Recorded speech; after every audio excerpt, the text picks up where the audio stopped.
Thank you so much for joining us today for our Safe Online Shopping webinar.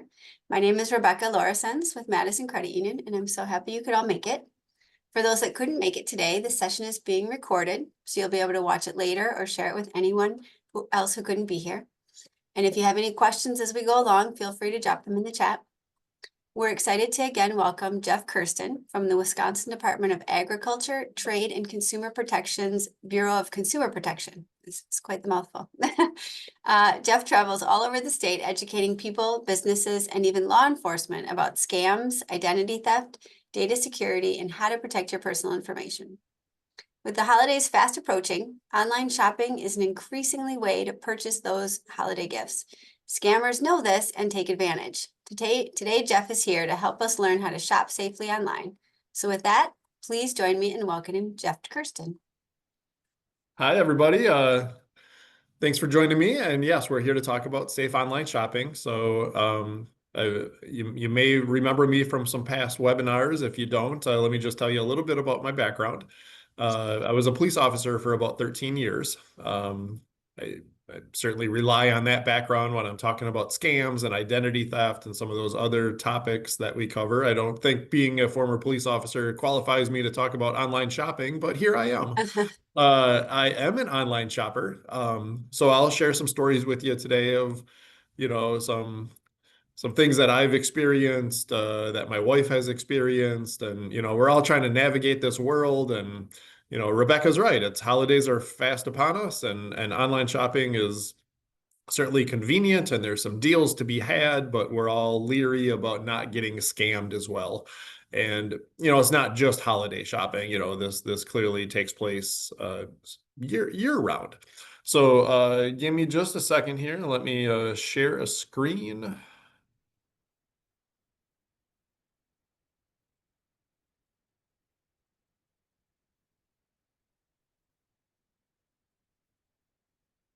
All right, just double check here. Everybody can see that? All right, I see some heads nodding. All right, let's just jump right into it here. This is some data here from the Federal Trade Commission for last year, just for Wisconsin.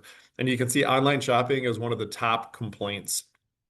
I think this goes underreported. I think a lot of people, they go online, they might try to buy something, maybe only $10 or $20. If they don't get that item, they might not report it. But even with what is being reported, this is one of the top things. Unfortunately, it's true. A lot of people do try to buy stuff online and they don't get those items and they end up losing money. And what I hope to give you today are some things to look out for and some things that you can do before making that purchase to hopefully avoid some of these pitfalls.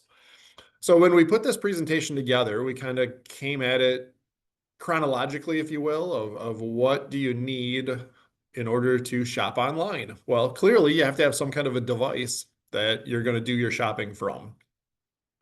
I think most people will, going to do their shopping from their phones, laptops, tablets, maybe a desktop computer, but it's not limited just to that. My goodness, nowadays we have refrigerators that hook up to the internet that will let you know when you're running low on butter and eggs and put those orders in for you automatically. And there's, I think, washing machines that hook up to the internet and garage door openers. And I mean, it's kind of a crazy world we live in. So you can actually shop online from lots of different devices. Whatever device you use, you want to make sure that that device is up to date. You may know, or if you've been following the news, that last month, Windows 10 is no longer being supported by Microsoft. So if you're a Windows user, you might need to look at upgrading to Windows 11 or a different operating system. If you're like my father-in-law, you might find out that your current laptop or desktop computer is not capable of running Windows 11 and you can't upgrade. Now you're looking at having to possibly go out and buy a new computer, which, they're not cheap. But you don't want to do your shopping from an outdated operating system. Vulnerabilities will continue to be found and identified by bad actors. And if patches are no longer being supplied by Microsoft or the parent company of that operating system, those those vulnerabilities stay out there. So up-to-date operating systems, and then, make sure you have some antivirus, anti-malware, firewall protection. All of that will help.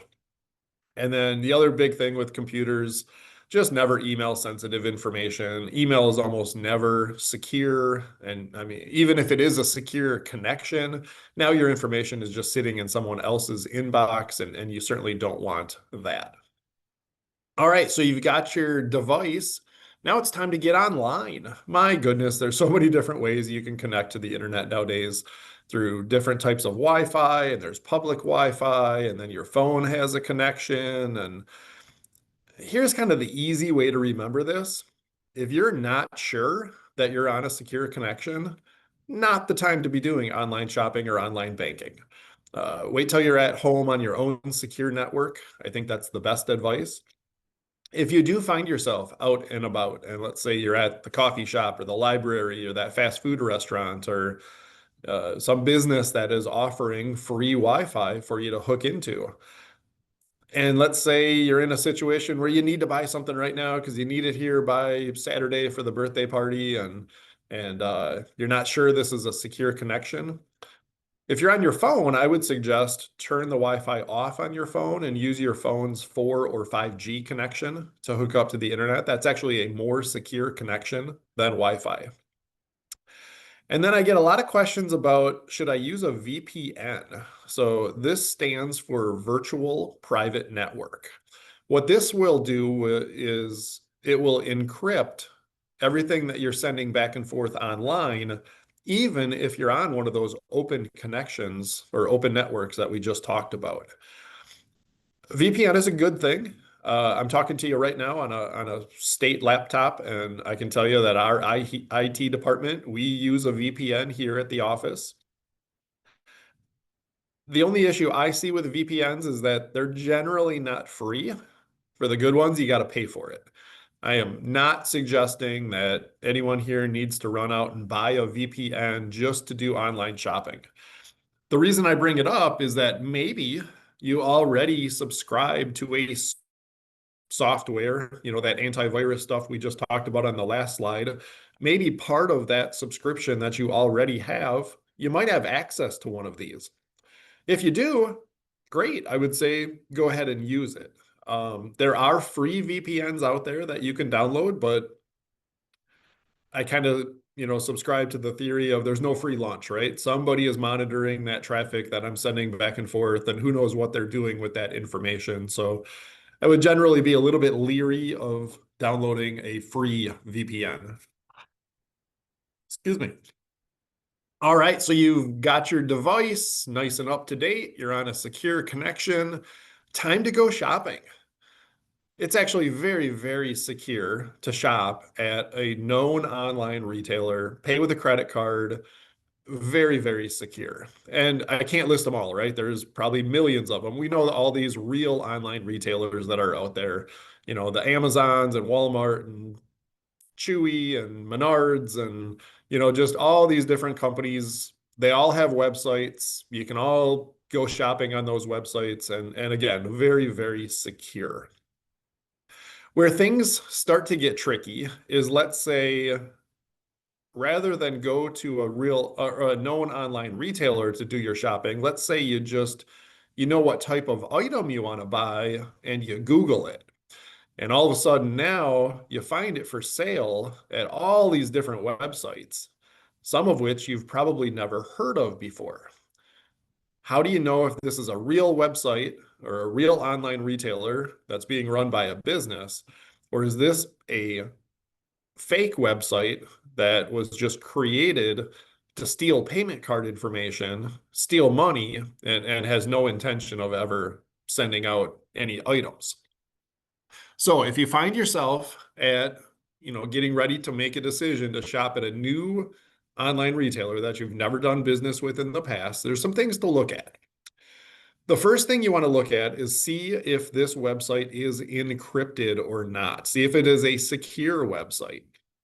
So this is probably easiest to see when you're on a laptop or a desktop computer and you're on a web browser. Right at the top, right before the www dot, whatever the name of that new website is, you're going to see this HTTP, and either there is going to be an S there or there's not. If there's no S, that means that this is not a secure website. The S stands for secure. And then sometimes they make it really easy on us. They show us a little picture of a padlock to let us know that that is a secure website. But again, here's where it gets a little tricky is that just because a website is secure doesn't automatically mean that I can trust it. So I want to look for this. If it doesn't have this secure connection, I for sure don't want to send my payment card information. But unfortunately, criminals can make websites, they can encrypt their websites, and they do it in order to fool us into trusting them. So I suggest one more thing here, a little bit more research, is put the name of that website into an internet search engine of your choice. So on the screen here, I've got Google, but you could use Bing or whoever else you like to use. So you type in www and then, whatever the name of that new website is, dot whatever, and then add the word scam and fraud, or maybe review and hit search. There's a lot of people that complain about stuff online nowadays, and that can be frustrating, but in this case, we can actually use it to our advantage. If there's a whole bunch of other people out there that have tried to buy from that website and they didn't get what they ordered and they ended up losing money, they're probably going to be vocal about it online. If you see a lot of that, probably not a website you want to do business with. Find another website or go back to a real online retailer that you've done business with in the past. Even if you got to pay a little bit more, that's probably a safer bet that you're going to get what you ordered. You can also search how old a website is. There's some websites out there that let you know when domain names have been uh, registered. Maybe it's not fair to the brand new real online retailers that have only been in business for a few months or so. But a website that's only a couple months old, I probably not as trustworthy as a website that's been established and been in business for, 5, 10, 15 years or more. So do lots of research. But ultimately, you can only do so much. And then you're going to kind of have to, take that leap of faith if you want to do business with some new website. Um, uh, I mean, I don't think I can give you like 100% way that you can just guarantee this is real. You do all that research, and if you see any of those red flags, go somewhere else. Or like I said, go back to a known retailer that you've done business with in the past. Um, Another way that you might shop is that you're scrolling through social media and you see an advertisement for something for sale, and there's a link that you can click on. That link will take you to a website that looks real. And I think this is probably the most risky way to shop online right now. There is very little regulation of who advertises on these social media platforms.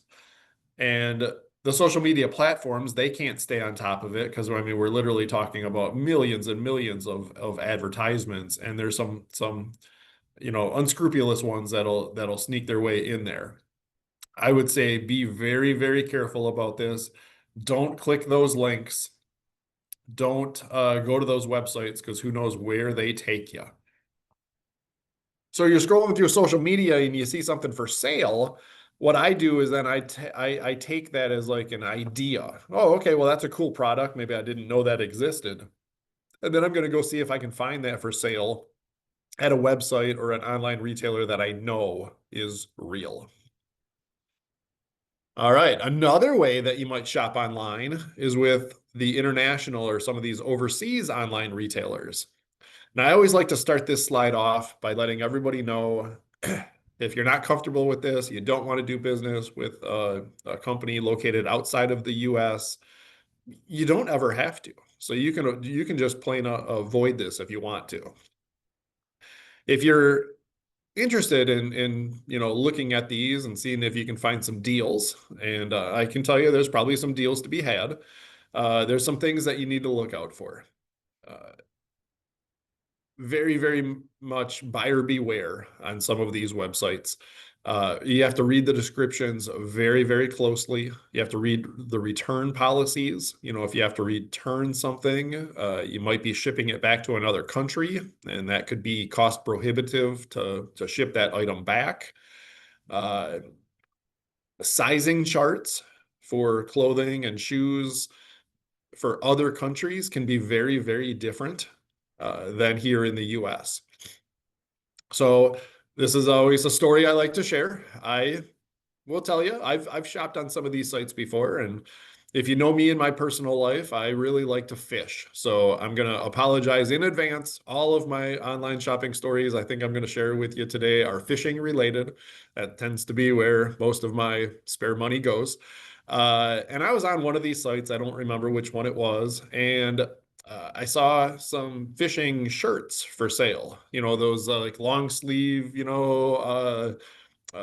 performance type shirts that, protect you from the sun and all this. And, I have some of these shirts at home, and, I know that here in the Madison area, I can go to, Fleet Farm or Bass Pro Shop or something like that. And I can buy these things in person, and, they can be a little pricey. I mean, we're talking, at least 20, if not 30, $40 for some of these, long sleeve shirts. Like I said, I was on one of these sites and I saw these shirts for sale, and they were selling them for $4.97 a piece. And I mean, like red flags, right? Too good to be true. But they had me. I was hooked. I'm sorry, no pun intended. I was like, I wanted it to be real, right? And I was like, okay. So I started digging into it, and I'm reading the description super close, and I'm looking at reviews, and then I clicked on the sizing chart. And well, I have some of these shirts in my basement, so I went and grabbed one and I laid it out on the living room floor, and I grabbed a tape measure, and the sizing chart was all in centimeters. So I don't know, there was like, five different measurements I had to take on the shirt, and I compared it to the one that was laying on my living room floor. And I know we're on a Zoom call right now, so you can't really tell, how tall I am, but I'm on the taller side and I have really long arms. And here in the US, I'll always buy like a large tall or a extra large tall. I'm kind of right between those two sizes. Like I said, I'll always get the tall size if I can. And I took these measurements, and the sizing chart was suggesting that I needed to buy a 5XL in order to get a shirt that would fit me. I kind of had a, shocked expression on my face. I'm like, oh my goodness, a little bit of a blow to my ego, right? And so I took the measurements again and again, and I mean that's what it said, And I was like, well, if I ordered the large or the extra large, I mean, it looks like the measurements were going to be way too small. And all right, so ultimately, here's how it played out. I decided to gamble with a $20 bill, and I kind of went into it thinking this was a little bit of a gamble. And I figured, we'll see what I get. And, if they don't fit, I'm sure I have a friend who I can give them to, or somebody in my fishing club. And so I ordered four of these shirts, cost me about 20 bucks. And they arrived and they fit me perfectly. And I use them when I go out fishing on the Madison Lakes. And, excuse me. Um, but I really had to read those sizing charts correctly. Had I just gone here and I'm chopping like normal and I was like, oh yeah, throw an extra large in the shopping cart, they would have showed up and they would have been way too small. And I probably would have been complaining, this is a scam and I lost money. And so very much buyer beware. You got to read these descriptions very closely. And then if you do decide to order from one of these sites, just know that shipping times can often be months. Literally, items are coming across an ocean on a boat, and it can take a long time to get to the US, and then it has to clear customs and all kinds of different things before it actually gets delivered to your house. And then I always like to wrap this slide up by, again, letting everybody know that if you're not comfortable with anything that I just said and you don't want to gamble and you're just not comfortable with that, you never have to shop at any of these sites if you don't want to. All right, another way that you might shop online is that you're not buying from a business, you might be buying from a private person. There are a lot of crafty people out there that make stuff and they're selling them on Etsy and Pinterest and Facebook Marketplace or even eBay, just to name a few sites. And there might be just Facebook groups that where people sell stuff, and it's a little bit different when you're buying from a private person. Think about like a garage sale. Somebody shows up to a house and you can do a face-to-face transaction with somebody. You pick out what you want to buy, you hand them money, and it happens right there in front of everybody. But think about like a garage sale where you have to send somebody money that maybe lives in another state or even another country. And now, what? We're just hoping that that person puts an item in a box and actually ships it to me. And what happens when they don't? And I just lose money. So personally, I would never buy from a private person without using a payment option that offers buyer protection. And I know we haven't got to payment options yet. Just give me 2 slides and we're going to get there. And then we're going to talk all about buyer protection. A little bit more about return policies, not just at the international online retailers, but honestly, always read the return policies. Uh, Let me share another story. My wife bought a dress for us to go to a wedding last summer, so about a year and a half ago or so. And she was shopping on Amazon, and I think we would all agree Amazon's a real online retailer. And I'll even share with you that my wife and I are Amazon Prime members. They kind of get you that free shipping and some extra benefits and things like that. And so she bought this dress to go to this wedding, and it didn't fit. No big deal. We've bought stuff before, and when it doesn't fit, certainly Amazon usually makes it very easy to return things, and you can drop them off at the UPS store and Kohl's, and there's return places all over the place. And so it didn't fit. So she went to the app and she went to do a return, and it just looked a little bit different this time. The app was accepting the return, and the return was free, but we had to pay for the shipping to get it back to the where it needed to go. And that address was in another country. So put the dress back in the bag, and took this address, and I took it down to the local post office, and I walked in and handed it to the postmaster behind the desk, and said, how much is it going to cost to ship this back to this address? And literally they kind of started laughing at me because I think they knew what was coming. I will tell you the dress cost about $70. And when we looked it up in the system at the post office, it was going to cost $80 to ship this dress back to another country. So, I mean, obviously it makes no sense, right? So we're stuck with it. I think she ended up having to give it to somebody she works with or sell it to them at I'm sure, a discounted rate. So I think the lesson here is that even when you're shopping at like Amazons of the world, these real online retailers, you always have to read these return policies. On the big platforms like that, sometimes you're not actually buying from Amazon, you're buying from these third-party vendors that are just selling their items through that platform. And sure, they were accepting the return, but we were responsible for shipping. Excuse me. All right. How to pay for this stuff. I mentioned it earlier that you're at a real online retailer. I think the best way to pay is with a credit card. If you've heard me talk about identity theft, the difference between credit cards and debit cards, you have a lot of protection with a credit card. That number falls into the wrong hands and somebody tries to make a fraudulent purchase. It's very easy to recover from that. They just cancel the credit card, issue a new one in the mail. And, during that whole recovery process, there's no financial loss to the consumer. Somebody gets a hold of your debit card information. Well, now they start making fraudulent charges, and there might be money now missing from the checkbook. And, that's now we're talking about a financial loss and trying to recover from that. So credit cards, I think that's the gold standard here. But you see a lot of stuff on the screen. You can pay with Venmo and PayPal and Cash App, and there's gift cards and different things like that. I run into people all the time that they don't have credit cards. They're not comfortable with that. On some of the bigger platforms, there is kind of a workaround. So let's go back to like, Amazon. You can go down to the store and you can actually buy an Amazon gift card, and then you can load that into your account.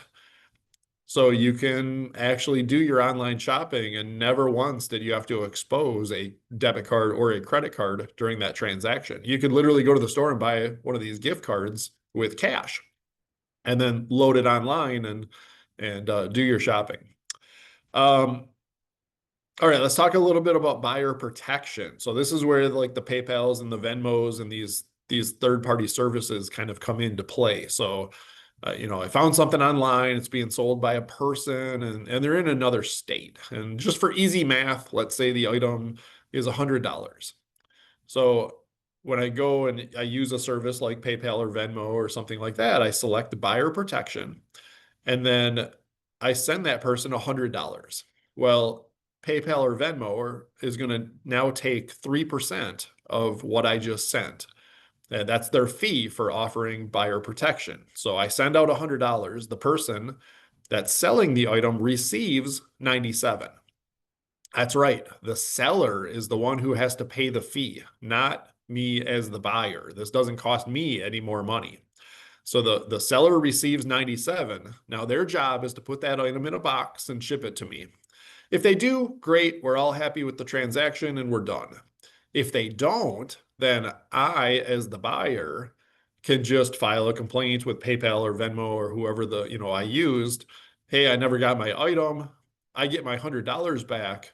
And then the PayPals and the Venmos, they can battle it out with that seller of what happened with that transaction. But I have the protection as the buyer. I would never buy from a private person without using buyer protection. The opposite of buyer protection is something called, or sometimes buyer protection is called goods and services. The opposite of that is called friends and family. They try to, again, make this very easy on us.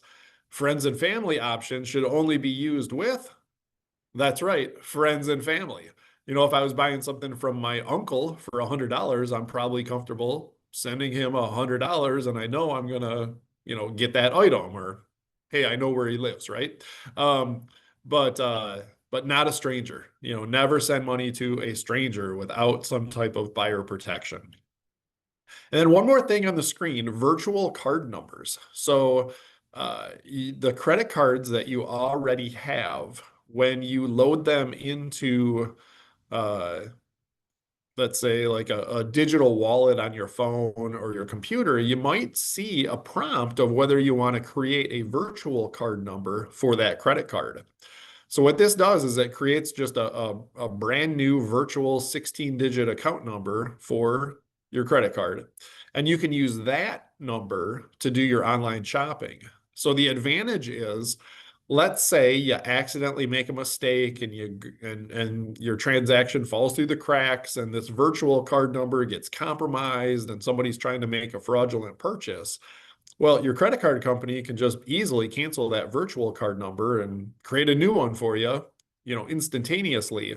And the card that's in your wallet or purse right now, well, that 16-digit account number never was compromised. So you don't have to worry about canceling that actual plastic card that you have and then having to wait for a new one to show up and reset up auto bill pay and all of that type of stuff. So just kind of an extra layer of protection to use virtual card numbers for your existing credit card to do your online shopping. All right, you've ordered your items. Now it's time to figure out where you're going to have them delivered. This is different for everybody. So if you live in a nice, quiet neighborhood at the end of a cul-de-sac and it's safe to just have it, dropped off on your front porch, and when you get home from work later, it's going to be waiting for you, great. Not everybody has that.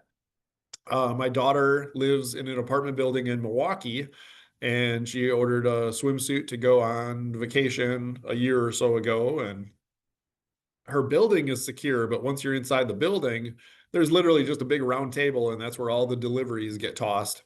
And somebody in her building must have grabbed her package either maliciously or by mistake, but she lost her swimsuit. So she had to buy a new one. And this time she chose to have it delivered to us in the Madison area. It was a little inconvenient, because then she doesn't get her new swimsuit until the next time she sees us, but it was more secure that way. So you might have to have it delivered to a neighbor or a different family member, or, maybe they offer a secure site for where your package is going to be delivered. While you're waiting for that new item to show up, you're going to be more susceptible to this stuff. We all get these text messages and emails all the time that we're trying to deliver your package, but we have incomplete address information and stuff like that. Well, if you didn't order something over the last couple days, it's kind of easy to figure out, well, this is just a scam message. But it's human nature that when you're waiting for something and then all of a sudden you see one of these messages come through, we connect the dots for them. Oh, this must be that thing that I ordered and what's going on. And before you know it, you click one of these links and who knows where that takes you. So here's how I handle all of this. I ignore all of these messages. Don't click these links. If I want to really find out the tracking information for what I ordered, I go back to where I ordered that item from. I log into that account. I go to my profile. I go to my order history. That's where you'll find the real tracking information. Never take, yeah, sure, it takes a few more clicks to get there, but at least then I know I'm at the real spot. Never click one of these links. Who knows where this takes you? All right. There are some newer laws out there that are trying to help on this front. There's something called the Informed Consumers Act that is now requiring uh, social media companies to collect certain information, these third-party vendors, if you will, of who's else is selling things on their site. So kind of think about my wife buying that dress to go to that wedding. Um, Not that it was a scam, it was just that situation was more of a return policy. But let's say a third party vendor is selling something on, a different platform and the person doesn't get the right item and needs to reach back out to that company, and it can be very difficult to figure out who was really that third party vendor that you did business with. So this Informed Consumers Act is requiring social media companies to collect this information. The full name and address and bank account and tax ID and contact information, so that you as the buyer or the consumer here, if you have a problem with this transaction, you know who to reach back out to. Or let's say you end up filing a complaint with my agency. Well, then we can reach out to the social media company and they should have all this information, which will make it easier for us to track down that third party vendor, uh, and see what's going on with your transaction.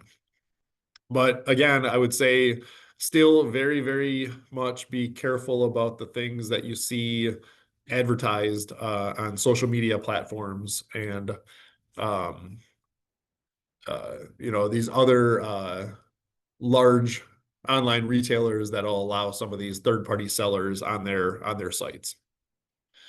All right. I hope everything goes great with your holiday shopping and your shopping into the new year. And, like I mentioned before, you go to a real online retailer, use a credit card. This is incredibly secure.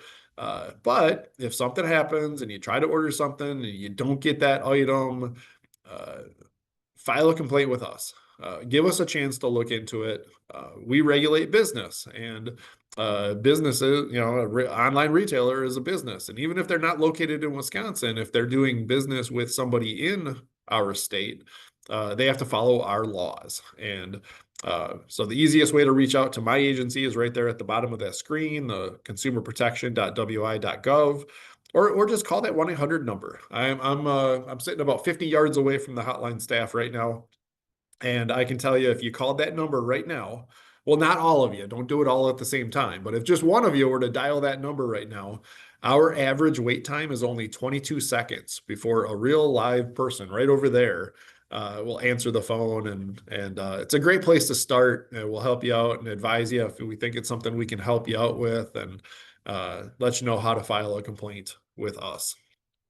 I'm just going to throw this up on the screen. If you want to follow us on our social media platforms, we have a consumer protection newsletter that you can sign up for. They're always sending out new information. That's all on the left side of the screen. And then if you are interested in more presentations like this, these are some other presentation topics that we offer. If you belong to a different group or organization that you think could benefit from something like this, reach out to us as well, and be happy to come out and do a presentation to that audience as well. So I can kind of just leave this up here on the screen, and I'm going to open up the chat, see if there's any questions,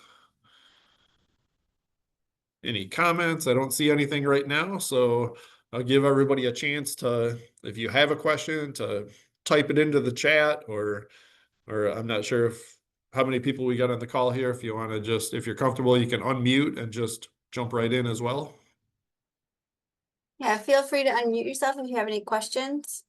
I had written a question, but you answered it. It was Timu, because that was the one Yep. that I have a a question. friend had a problem with. Sure. Yep. Yeah. I have a question. Can you hear me? Yes, go ahead. So how do you protect seniors from from these when you buy stuff or other kind of things when they're online? Of course, my mother's one of them, clicking on links and keeps getting scammed, and thinking it's government agencies sometimes contacting her, and that her bank account's been hit or something's been shipped. What's your address? Can you put child protection on the computer to get them so they can't be doing these things, or any suggestions? I mean, you could do something like that, but ultimately, if an adult is choosing to click those links, all we can say is don't do it. But if they continue to do it, short of like financial power of attorney or something like that, and that's extremely difficult to set up. People are allowed to do what they want with their money, and sometimes these can be difficult situations. Um, we offer some fact sheets on our website. You're welcome to go there and print off information about scams and imposter scams and safe online shopping and all of that. And you'll see in all of our documentation, numerous times it'll say, don't click that link, avoid clicking those links. Right. Oh, sorry, go ahead. But as you get elderly and forgetful, it's almost like they shouldn't even have a computer, maybe. Yeah. That's So all. Yeah, I mean, that would be a individual decision for everybody. Yeah. are there any protections that the browser can have where you can block certain sites or any site that's at least not an HTTPS? Yeah, I mean, a lot of times your operating system and your phone and yes, even your browser, if you do click one of those links, sometimes your device will let you know, uh-oh, this is not a secure website. This is, high risk, something, those warnings can pop up. But they're not perfect. So, Yeah. we can't just rely on something like that.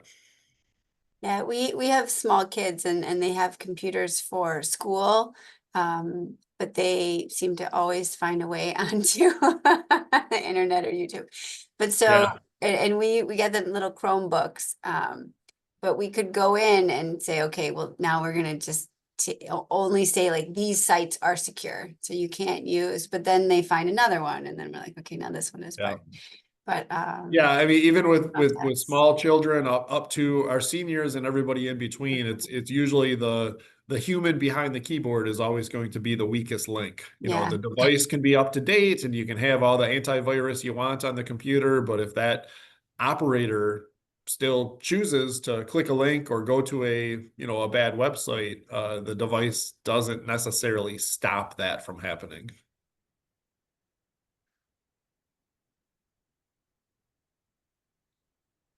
That's a good question, though. My Yeah, grandmother absolutely. does the same. She any little pop-up of any, she loves to online shop and it's always it becomes a problem. Yeah. Oh, and I did want to mention that the credit union too, if you don't have a debit credit card, or if you don't want to use your credit card for online shopping, we do have Visa gift cards that you can get. And in December, each member gets 3 free. So there's no fee for it. You just put your money on and then you can do your online shopping for that. Use that. It's very safe. Yeah, then you're not exposing your individual, Mhm. Yeah. debit or credit card number. Yeah. Yeah. I mean, still be careful because you could be, taking advantage of all the money that you put on the card, but and they're rechargeable. You can add more money. So you can, a little. Yeah. Do you have any more questions? Anybody? Anything else?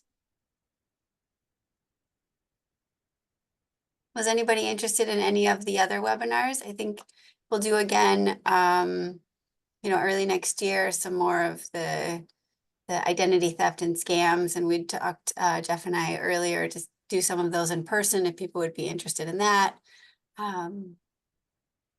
You can get a little bit more intimate on some of the issues that you have or experiences you've had with that. So if there's no other questions, I'd like to thank Jeff for coming again. It's always a pleasure. Thank you for having me, and I'd be happy to come back and do it again or one of those other topics. Sounds great. Sounds great. And enjoy the fishing for the winter and maybe fishing that in the winter. Nice. Exactly. Thank you so much. Okay. Have a good day. All right. Bye-bye. Thank you.